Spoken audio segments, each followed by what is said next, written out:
Welcome to Sarnath. नमस्ते, संदीप आनंद मेरा नाम है और मैं यहाँ पे बुद्धिस्ट वॉलंटियर हूँ जो कि यहाँ पूरा एक्सप्लेन करूँगा। तो फर्स्ट हम लोग चलेंगे थाईलैंड का मेन टेम्पल। यहाँ 1902 में खुदाई में मिला। अशोका ने इसके ऊपर चक्र बनाया। चक्र। तो गाइस अभी हम रिक्शा करके वाराणसी से निकल पड़े सारनाथ की ओर।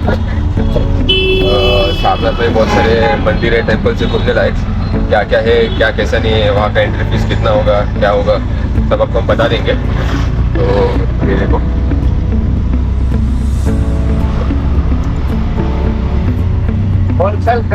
दिखाते हैं इधर, देख लिया। अभी बजे सुबह के 8 और 8 बजे भी धूप आज अच्छी खासी आज दिख चुकी है।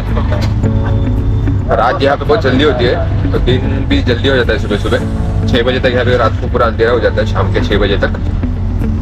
तो अभी देखते हैं हम जा रहे हैं सारनाथ, आपको बताते हैं आगे कैसा होता है।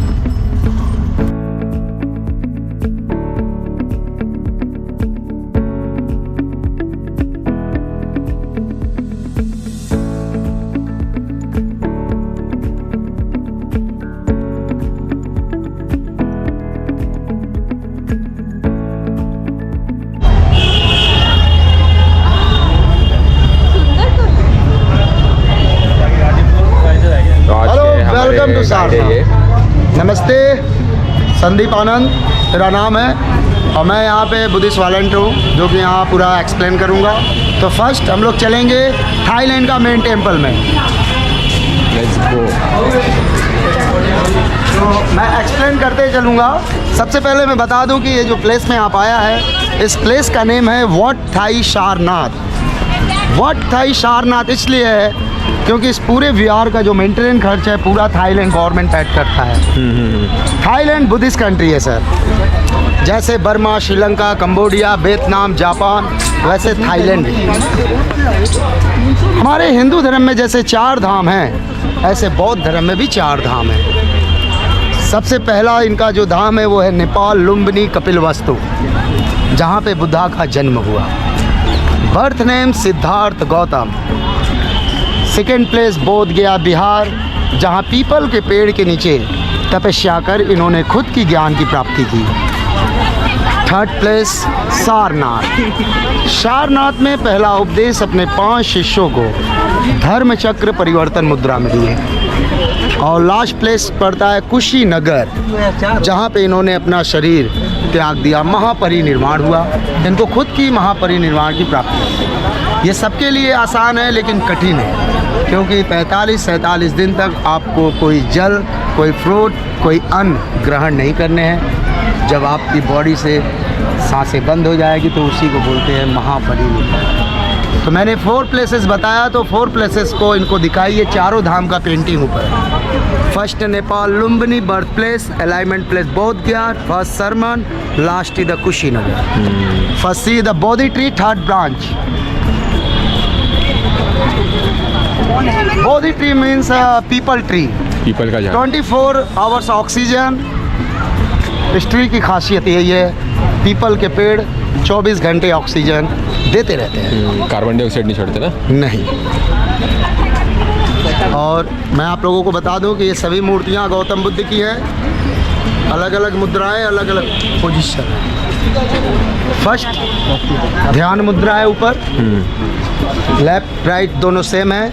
धर्म चक्र परिवर्तन मुद्रा है, उपदेश मुद्रा, और ये बीच में अभय मुद्रा। अभय मीन्स कोई भय, कोई डर नहीं, निर्भय। तो हम लोग चलेंगे टेम्पल में दर्शन करने, आइए।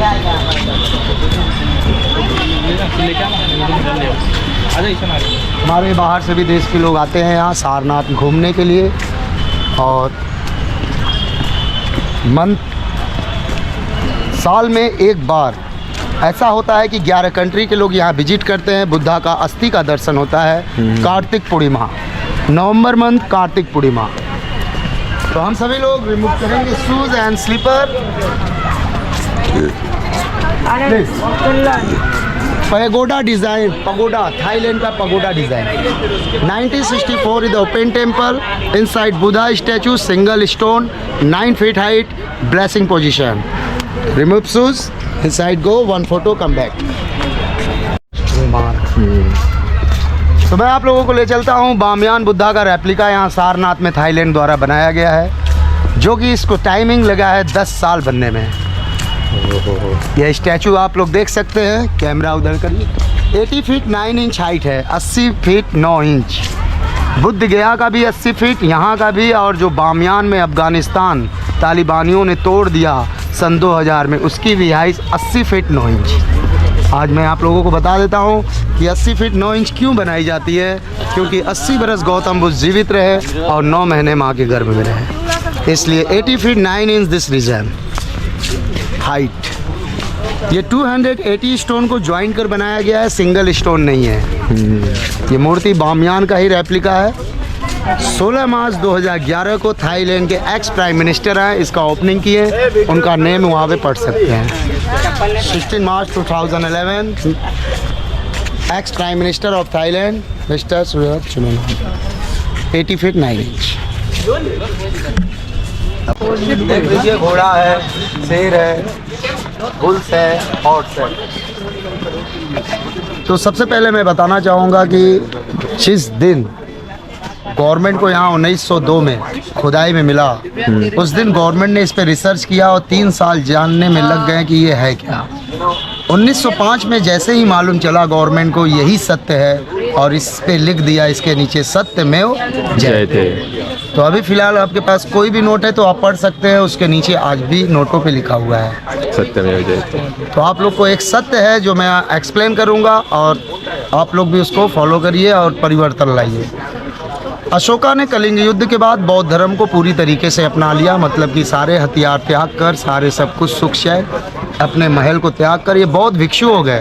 अब पूरे भारत में बौद्ध धर्म का प्रचार करने वाले अशोका है, उन्हीं के जरिए बनाया गया अशोका पिलर है। तो सबसे पहले अशोका ने इसके ऊपर चक्र बनाया, चक्र इसमें 32 लाइन्स बनाया। कितने? 32। क्यों?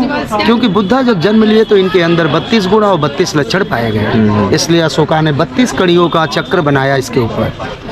इसके नीचे 4 लाइन कैपिटल बनाया, 4 शेर। गौतम बुद्ध से लोगों ने कहा कि जंगल में शेर अकेला रहता है, डरवाने या धमकाने या जो भी, तो गौतम बुद्ध ने कहा कि ये गलत है।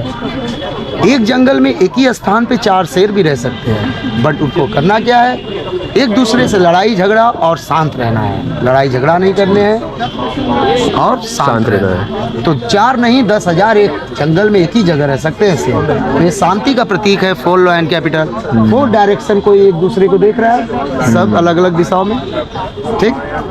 फिर अशोका ने इस चक्र में 24 लाइन डाले। क्यों डाला? क्योंकि सारनाथ में गौतम बुद्ध ने 24 उपदेश दिए अपने 5 शिष्यों को। क्या दिए? संयम दृष्टि रखिए, संयम वाणी बोलिए, मध्य में सोचिए, पेशेंस रखिए मध्य में, और वाक में भी। इसके बाद आगे आप लोग पढ़ सकते हैं। इसके बीच बीच में 4 एनिमल्स डाला गया। ये दर्शाता है बुद्ध की पूरी वाणी। बुद्ध ने कहा वर्ल्ड का, पूरे विश्व का, अगर किसी भी प्रदेश का कोई राजा है उसके अंदर ये 4 एनिमल्स के गुण है तो वो राजा है, नहीं तो वो भिखारी भी नहीं है, ठीक। तो उस राजा में पहला गुण ये होना चाहिए, हाथी की तरह बलवान और शांत रहना चाहिए। दूसरा गुण बुल्स, पेशेंस होना चाहिए उसके अंदर, बुल्स की तरह। जैसे एक खेत जोत दिया तो दूसरा खेत जोतने के लिए बैल तैयार है, वो नहीं कहता, चाहे रात हो चाहे दिन हो। इसी तरह वो राजा को भी, प्रजा अगर रात में मुसीबत में, तुरंत उठकर प्रजा का सुनना चाहिए, पेशेंस, ठीक, धैर्य। और जो घोड़ा है उस राजा में तीसरा ये गुण होना भी चाहिए कि अपने प्रजा को यश की तेज गति, यश में घोड़ा, घोड़े की तेज गति के साथ अपने प्रजा को भी आगे ले जाए, तब वो राजा है, नहीं तो वो भिखारी भी नहीं है। और क्या मैं आप लोगों से पूछना चाहता हूँ, जो लास्ट शेर बना हुआ है उस राजा को ये कहने की जरूरत है आई एम किंग? और एक राजा को क्या होना चाहिए? शेर की तरह शांत। तो ये चारों गुण होने चाहिए। आज मैं आप लोगों को एक और बात बता दे रहा हूँ, national emblem wrong side lotus पे है, उल्टा क्यों है? कभी जाने आप लोग?